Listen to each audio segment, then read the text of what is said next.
Сәлем балақай, қолың қалай? Бүгін біз керемет бір жерге келдік. Ал, саған қызықты ма? Ендеше бастайық. Тадан! Ал, қайдамыз балақай? Таныдың ба бұл жерді? Сен бұл жерді білесің бе? Қарашы. Бұл су, бірақ жай ғана су емес. Бұл мұхит жаным. Әлемдегі ең үлкен мұхиты. Бұның аты Тынық мұхит. Біз бұл жерге жай ғана келген емеспіз. Бізде ерекше бір тапсырма бар. Мұхитта тұратын жануарларды табу керекпіз. Ал досым, сен маған көмектесесің бе? Ендеше бастайық.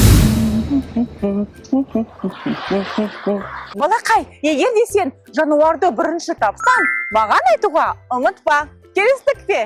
Жарайсың. Қарашы балақай, бұл жерде біреу қозғалып жатыр. Бұл кім екен досым? Қанекей жақындап көрейік.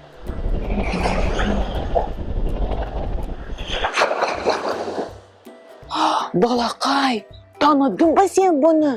Бұл кім екен бізде? Иә, біз бәріміз бұны өте жақсы білеміз. Бұл мұхиттың қауіпті жануарлардың бірі. Бұл акула. Акуланың тістері көп. Олардың тістері 300-ге дейін жетеді. Ал біреу түсіп кетсе, жаңасы тез өседі. Акулалар мұхитта миллиондаған жылдар бойы тіпті динозаврлардан да бұрын өмір сүрген. Барлық акулалар үлкен емес. Кейбіреулер, мысалы ергежейлі фонарь акула, кішкентай, тек қарындаштың өлшемі сияқты болады. Акуланың сүйектері жоқ. Олардың қаңқалары мұрын мен құлақ сияқты шеміршектен жасалған. Олардың керемет сезімдері бар. Тіпті алыстан болса да, олар судағы ұсақ қозғалыстарды сезіне алады.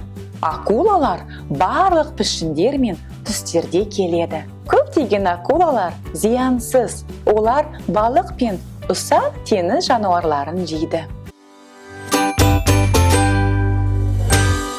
Жарайсың досым, біз мұхитта тұратын бірінші жануарды таптық. Бұл бізде акула. Енді кезекте келесі кетті.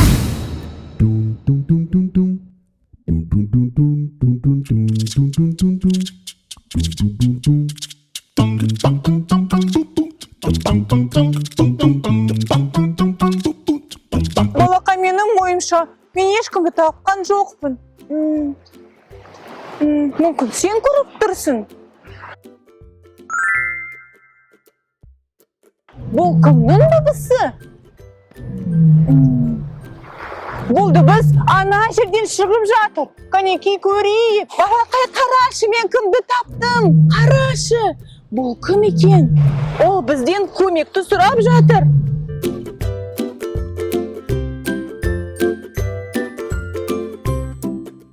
Қанекей тазалап көрейік. Балақай, сен бұны таныдың ба? Бұл кім екен? Бұл бізде киттер өте үлкен. Кейбір киттер, мысалы көк кит, жер бетіндегі ең үлкен жануар. Олар автобустан да үлкен болады. Киттер ән айтады. Олар әдемі дыбыстар шығарады. Киттер мұхитта өмір сүреді. Бірақ ауамен тыныс алады. Дельфиндер сияқты киттер де тыныс алу үшін жер бетіне шығады. Киттер ұзақ уақыт тыныстарын ұстай алады. Кейбіреулер ауаға шыққанға дейін 1 сағаттан астам су астында қалуы мүмкін. Киттер су шашырағанды жақсы көреді. Олар кейде құйрықтарын суға соғып, немесе секіріп, қайтадан ішке кіріп, үлкен шашырау жасайды. Керемет болған екен. Біз білмеген жерден китті таптық. Енді біз оны суға жіберейік. Қанекей, кит досымызды суға жіберейік. Ал бұл дегеніміз, біз екінші мұхитта тұратын жануарды таптық. Жарайсың досым. Енді кезекте келесі кеттік. Балақай, білесің бе, менде бір керемет ой пайда болды. Мен қазір биіктен жануарларды іздеймін. Кәнекей жүр. Өкінішке орай, мен өзімен бірге бинокльді алған жоқпын. О, таптым, балақай, таптым. Ана жерде. Тастың үстінде біреу бар екен. Кім бұл? Кәнекей көрейік. Бұл кімдер екен? Бұл жануарлар емес.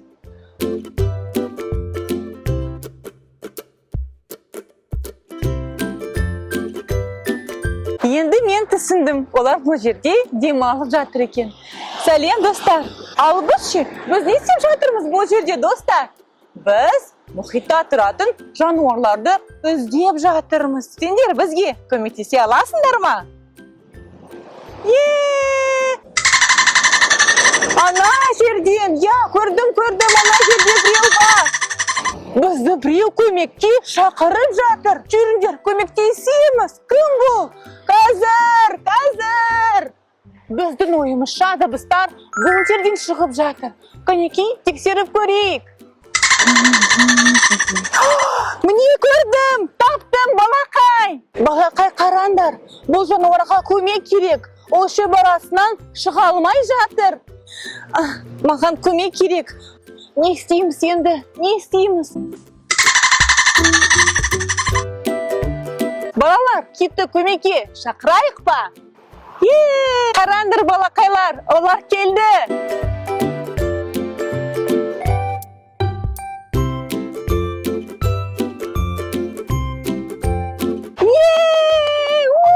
Бұл мұхитта тұратын қандай жануар екен? Бұл дельфин. Дельфиндер өте ақылды. Олар ысқырық пен ширату арқылы трюктерді үйреніп, ойын ойнап, тіпті бір-бірімен сөйлесе алады. Олар секіруді және су шашуды жақсы көреді. Дельфиндер судан жоғары секіре алады. Олар мұхитта өмір сүрсе де ауамен тыныс алады. Дельфиндер бастарының үстіндегі саңылауы арқылы үлкен тыныс алу үшін жер бетіне шығу керек. Дельфиндер жылдам жүзгіштер. Олар суды үлкейтіп, сағатына 40 километрге дейін жүзе алады. Олар ойнағанды жақсы көреді. Бала дельфиндері сиырдың баласы немесе адам баласы сияқты сүт ішеді. Дельфиндер бір көзін ашып ұйықтайды. Жарайсың досым, біз бүгін мұхитта тұратын 3-ші жануарды таптық. Ол бізде дельфин екен. Оны табу үшін бізге кит және акула көмектесті. Біз бүгін тапсырманы орындадық. Рахмет саған. Сен маған керемет көмектестің. Акуланы таптық.